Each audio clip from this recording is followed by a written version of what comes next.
بسم اللہ الرحمن الرحیم۔ محترم سامعین و ناظرین و ویورز، السلام علیکم ورحمۃ اللہ وبرکاتہ۔ امید ہے آپ اللہ تعالیٰ کے فضل و کرم سے خیریت سے ہوں گے۔ اللہ تعالیٰ آپ کو، آپ کے اہل خانہ کو ہمیشہ، آپ کے بچوں کو ہمیشہ اپنے حفظ و امان میں رکھے، آمین۔ راہ ہدایت و نجات کے سلسلے کا بلاگ درس قرآن کا آغاز کرتے ہیں۔ مدرس ہیں جناب مولانا محمد اقبال صاحب، خطیب جامعہ مسجد نگینہ انصاریہ شیخوپورہ۔ اگر آپ نے ابھی تک میرے یوٹیوب چینل کو سبسکرائب نہیں کیا تو پلیز سبسکرائب کر کے، لائک کر کے بیل آئیکن کو ضرور پریس کر لیں، اور اگر پسند فرمائیں تو دوسروں سے بھی شیئر کر لیں تاکہ وہ بھی اس کار خیر، کار ثواب میں اپنا حصہ پا سکیں۔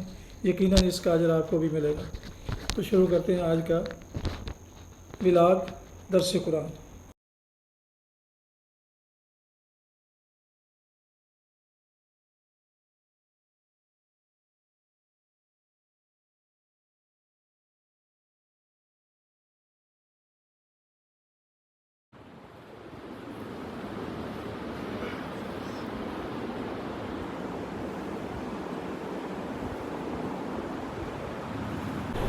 الحمد للہ وکفی والصلاة والسلام علی من لا نبی بعد، اما بعد فاعوذ باللہ من الشیطان الرجیم، بسم اللہ الرحمن الرحیم۔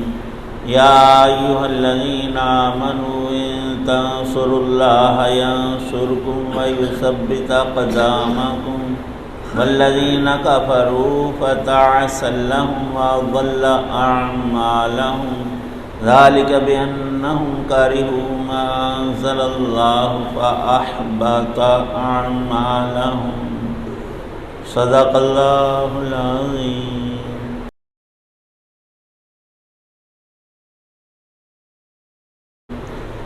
اے ایمان والو، اگر تم اللہ کے دین کی مدد کرو گے تو وہ تمہاری مدد کرے گا اور تمہارے قدم جما دے گا، اور جن لوگوں نے کفر اپنا لیا ہے ان کے لیے تباہی ہے، اور اللہ نے ان کے اعمال اکارت کر دیے ہیں، یہ اس لیے کہ انہوں نے اس بات کو ناپسند کیا جو اللہ نے نازل کی تھی، چنانچہ اللہ نے ان کے اعمال ضائع کر دیے۔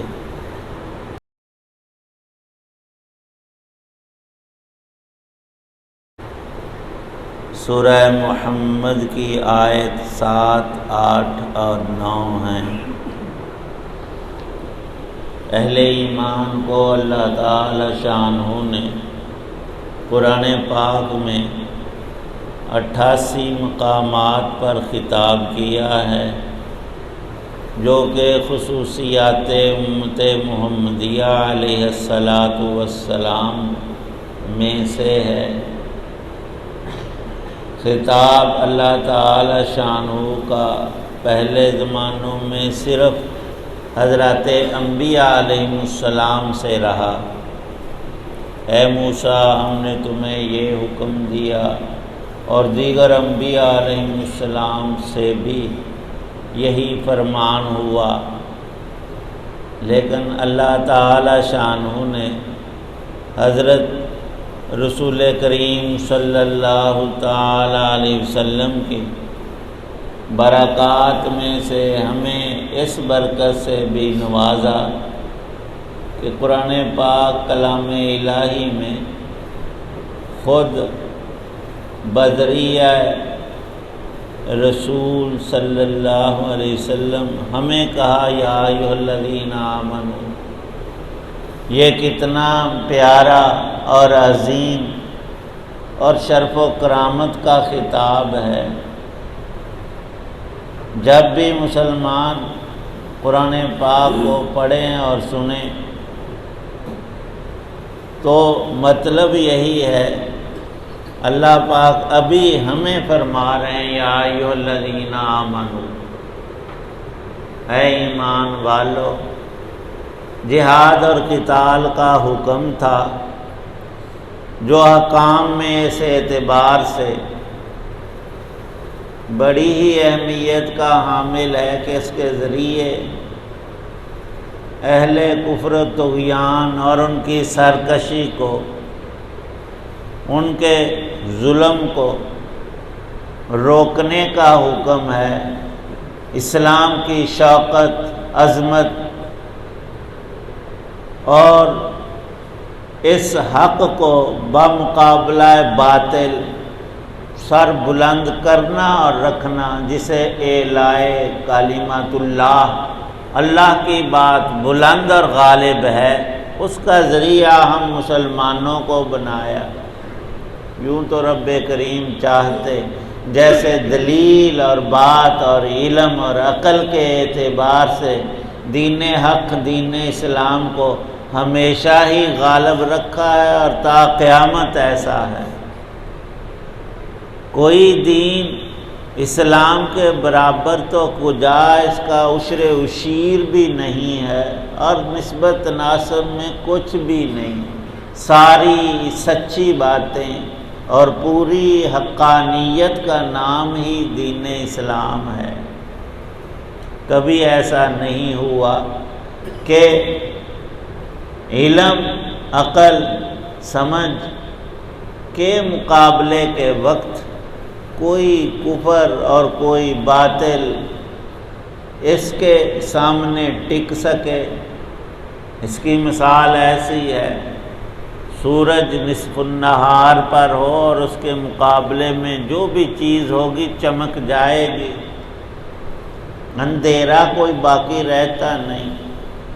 تو اللہ پاک چاہتے تو خود ہی ظاہری غلبہ بھی اس دین کو عطا کرتے، پر اس کا ذریعہ ہم مسلمانوں کو بنایا ہے اور وعدہ کیا ہے، تم کوشش کرو گے ثابت قدم رکھنا اور تمہیں منصور اور مظفر کرنا، غلبہ عطا کرنا، یہ رب کا کام ہے اور ہمیشہ اس نے ایسا کیا ہے۔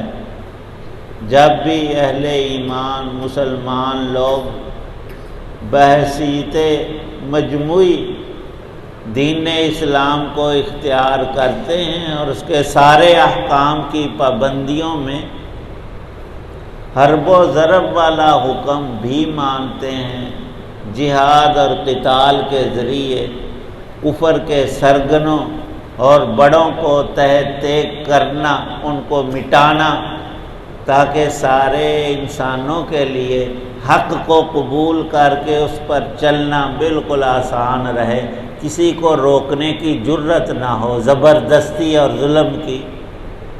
تو فرمایا تم اگر اللہ کے دین کی مدد کرو گے اور اس میں اپنا مال، جان اور سب کچھ لگاؤ گے تو بظاہر یہ ہے کہ اس غلبے کے ساتھ کچھ مسلمانوں کی شہادت بھی واقع ہو۔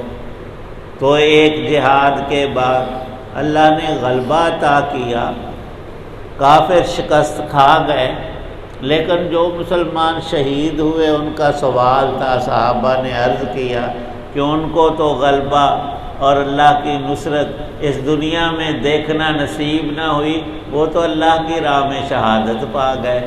تو اس موقع میں حضرت رسول پاک صلی اللہ تعالی علیہ وسلم نے ارشاد فرمایا کہ ان کا یہاں ہمارے پاس رہنا مجھے پسند نہیں، جتنا مجھے یہ پسند ہے کہ وہ اللہ کے پاس جنت میں پہنچ گئے۔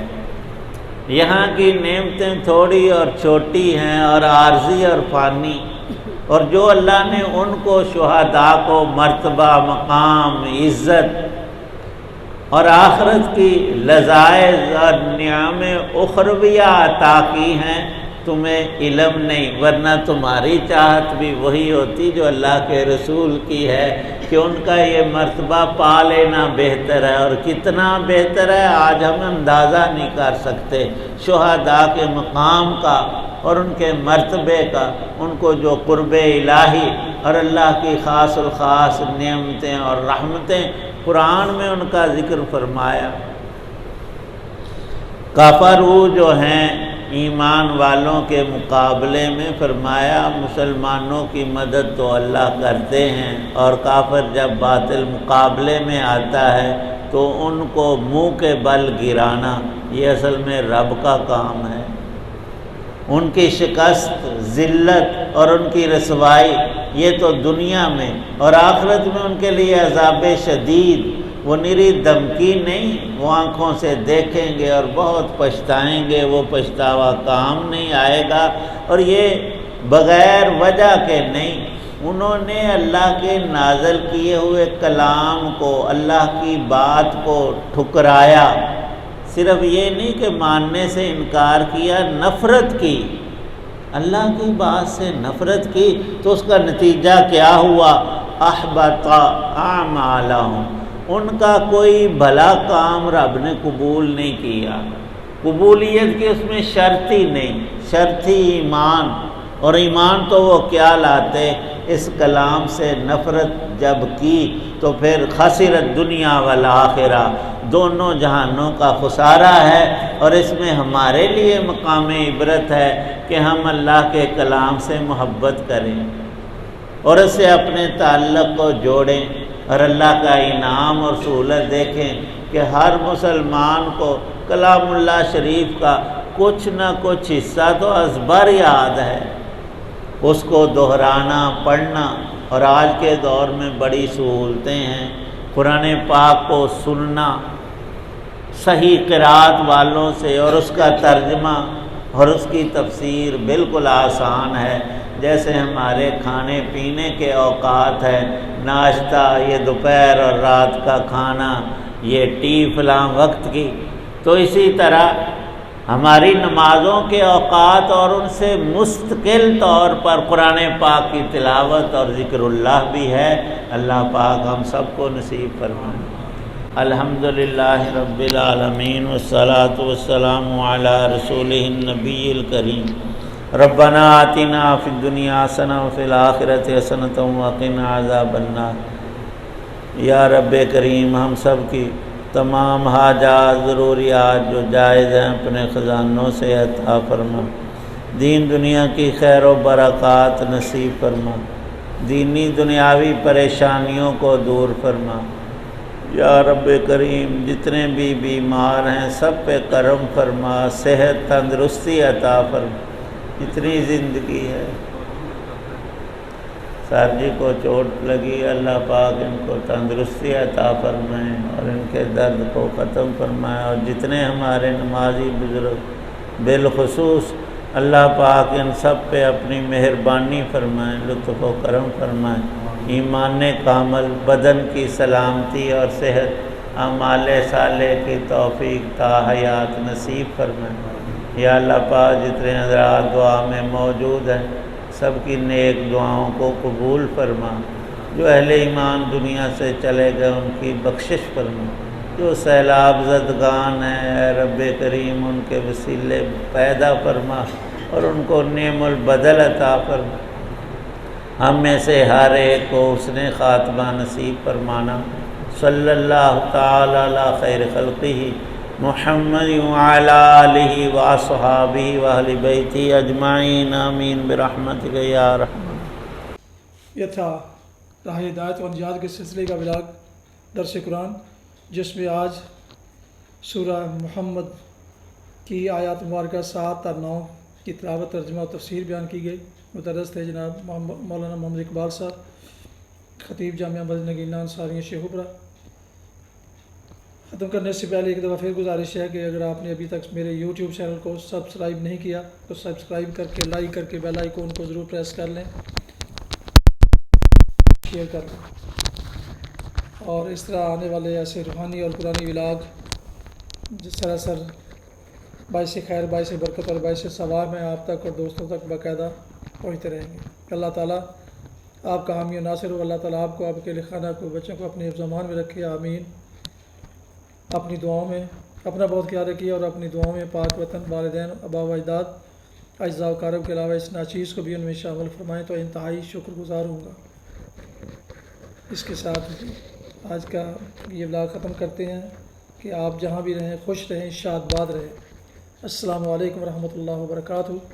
پاکستان زندہ باد۔ اللہ حافظ۔